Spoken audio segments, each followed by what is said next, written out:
láti ṣe lọ ilẹ̀ Yorùbá àṣà wa àtìjẹ́rẹ́ àti ìrìnpa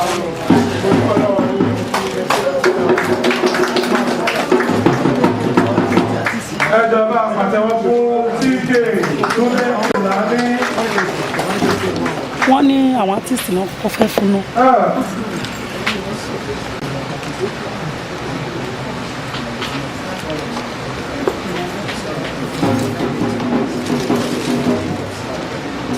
Ó wá kú eégún ńlá kan ṣùgbọ́n eégún náà yóò kẹ́yìn ìgbàlẹ̀ àsìkò tí wọ́n ní wọ́n jáde.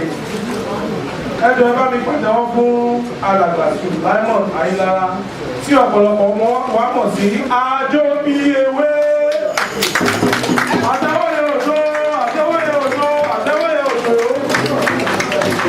àtẹ́wọ́ yẹn ò tó.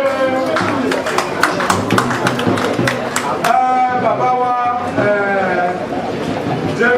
Bàbá Túndé Festus ti iléeṣẹ́ akéde Oòduà ilẹ̀ bàbá gbé àwọn òdòdó àjọbí ewé.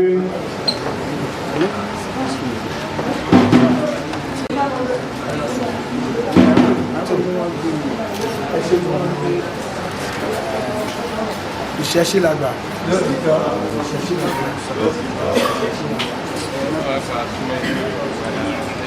Èyí yóò jẹ́ ọ̀sẹ̀lẹ̀ fún ní ìlú orí ìlú nítorí pé mo rí àwọn nọ́mbà mo rí àwọn tí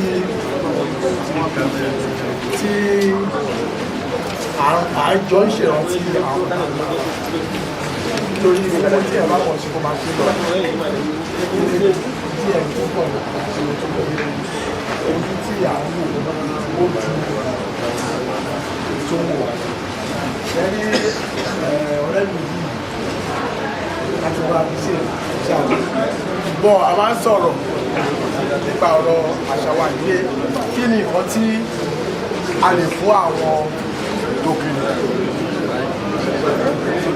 a sì ń fi yé wa pé kò sí ìta lè fún ọdún àṣà wa lọ.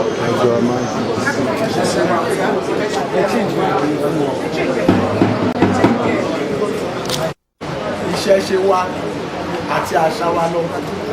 so alájọ sáàdì yẹ pé ọ̀rẹ́ mi tẹ́ra mọ́ ti ẹ̀ o èyí náà wọ́n bá gbà pé ìwé tẹ gbé jáde yìí o ẹ tẹ́ra mọ́ owó ní kí elédùà ó ràn án lọ́wọ́ o. so lẹ́yìn nínú ibi pé èmi máa ń pè jáde lájọ á fún ọ láàmì yìí so mo kí ikú oríire mo sì kúra wá kí o sórí náà kò ní bàtà àti pípẹ́ lọ́wọ́ àwọn ẹgbẹ́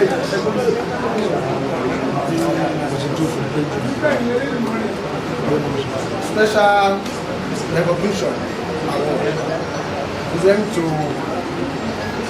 my able friend, my dearest friend, my everything to me. Sulaimon Ayilara Ajogunmi.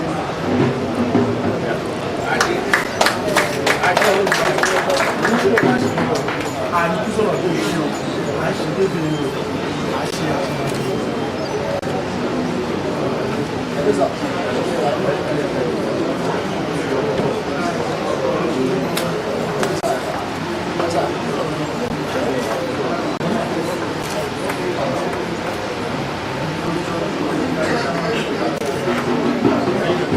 what's up?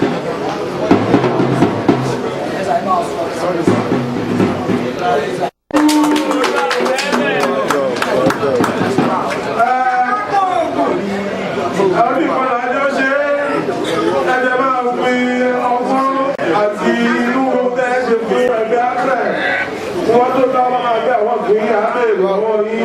Bàbá Ṣínà elégbèdé máa bọ̀ wá nígbàdí ọ̀pọ̀ ní àbúrò ìlú.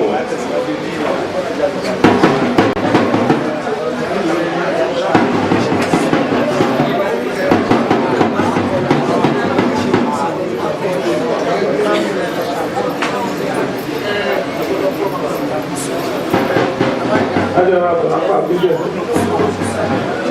Àwọn ará bọ̀ báyìí sá. Kí àwọn ní àwọn ọ̀dọ́ ọ̀pọ̀. Àwọn ọ̀dọ́ ọ̀pọ̀.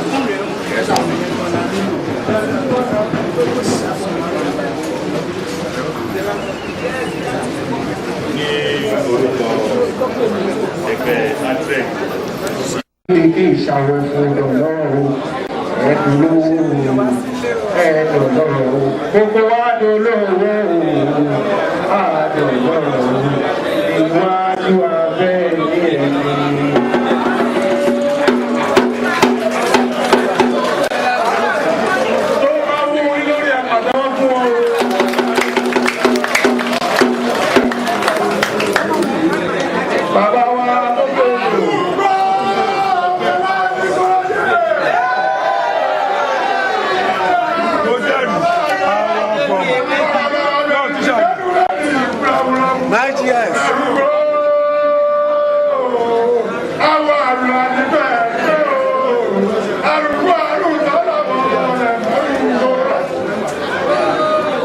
Eré ìyá ti tún mi ṣe, ọ̀pẹ̀rẹ̀ wọn eré ìyá ti tún mi ṣe o.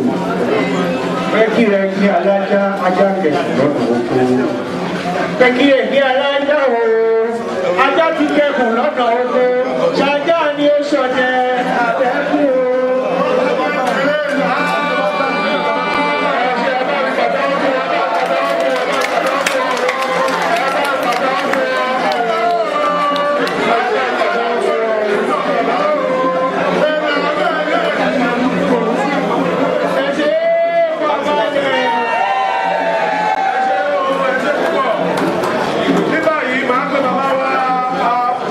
Amòfin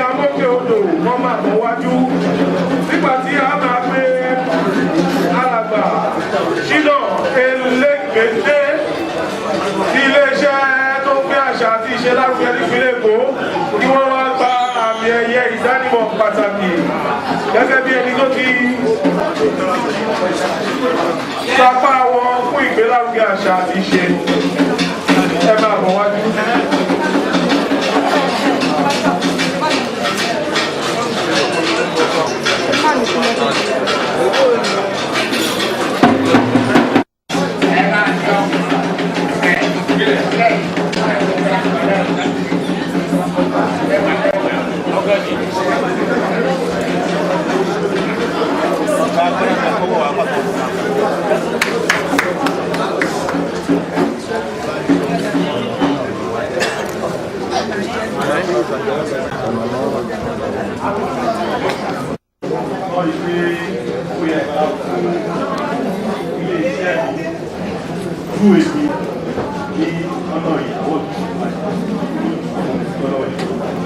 Eléyìí á máa fún wa lórí pé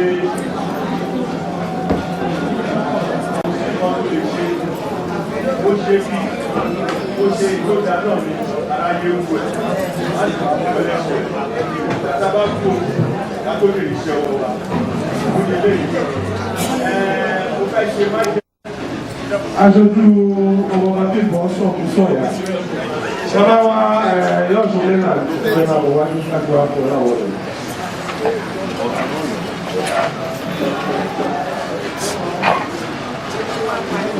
Yes, sorry.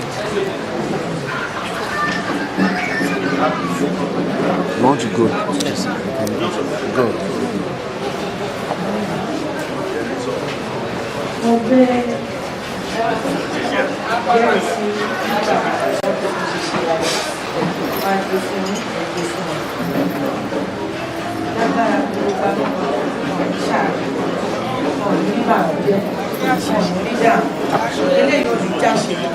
Lọ́la arúgbó lọ́la àṣà lọ́la ara kó ṣẹ̀ṣẹ̀ la bàtà tẹ́lẹ̀ ṣe onípàṣẹ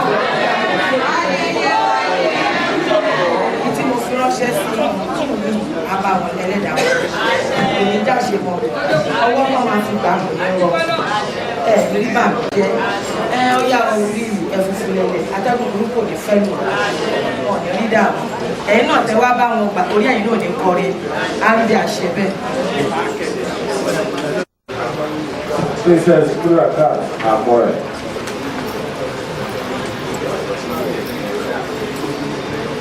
Ẹ pàtẹ́wọ́ fẹ́ tó fẹ́ gbà wọ́n ọdún tuntun aláwọ̀ lè tẹ̀wá lọ́wọ́ ẹ̀.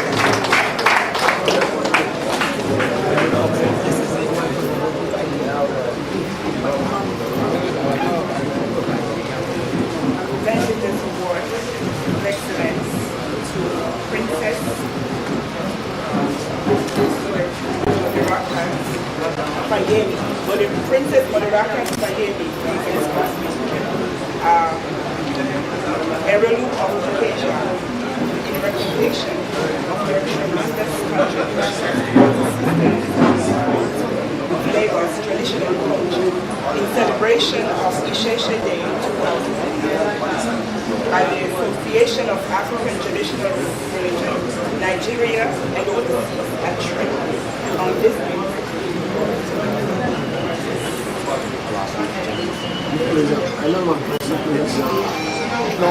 Hold it.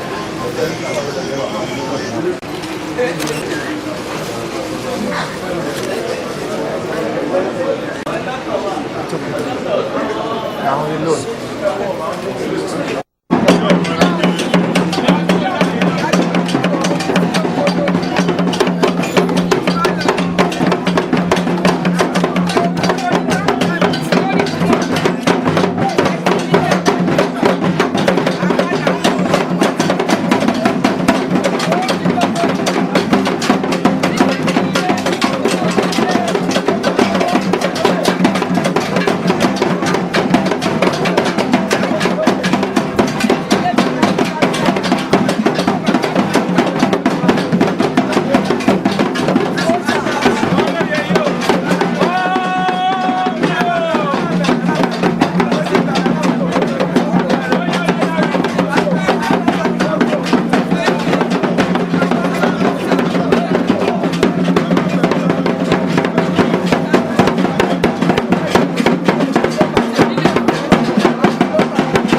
Ọ̀gá dáhùn táìmù sí lọ.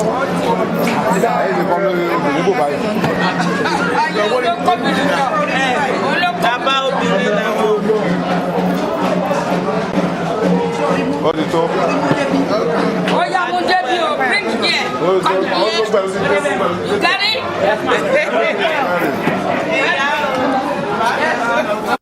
Mo fẹ́ kó lọ bá mi kó wé ẹ wá sí ọ̀dọ̀. Ó wà lójú wa lójú ẹnu ọ̀nà ọ̀dọ̀ wa.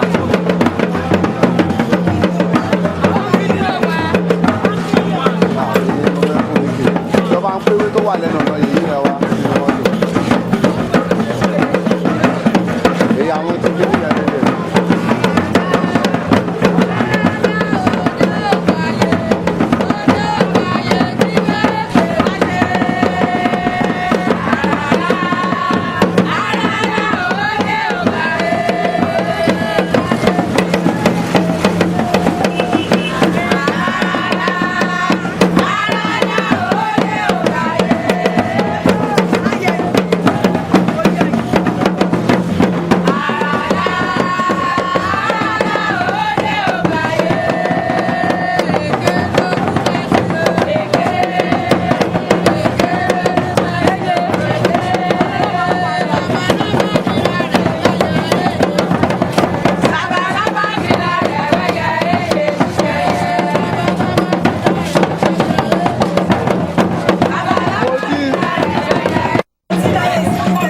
Ẹ má bínú kí lẹ rí.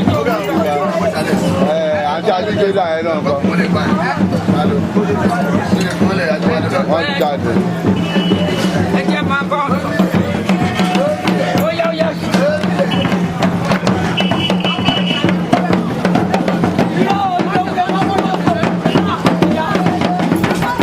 Yeye, ẹ take it easy o.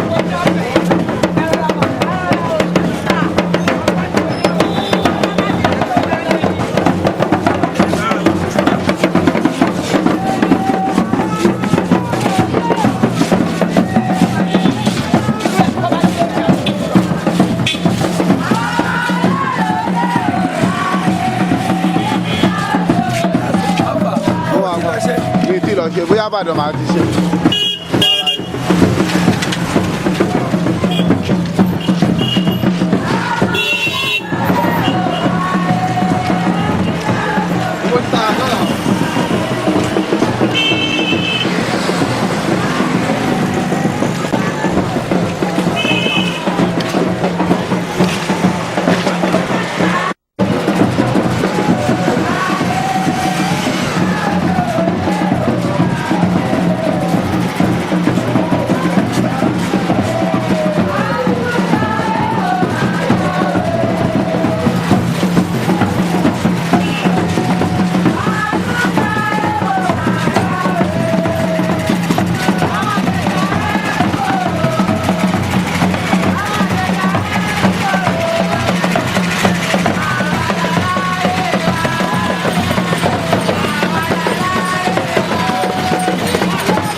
ṣọyọ òun lẹ́mú ṣòye ìgbẹ́dẹ́ ẹlẹ́wùrẹ́ ẹ̀yà ọ̀la rẹ̀ wà ní tọ́ òrìṣà nígbẹ́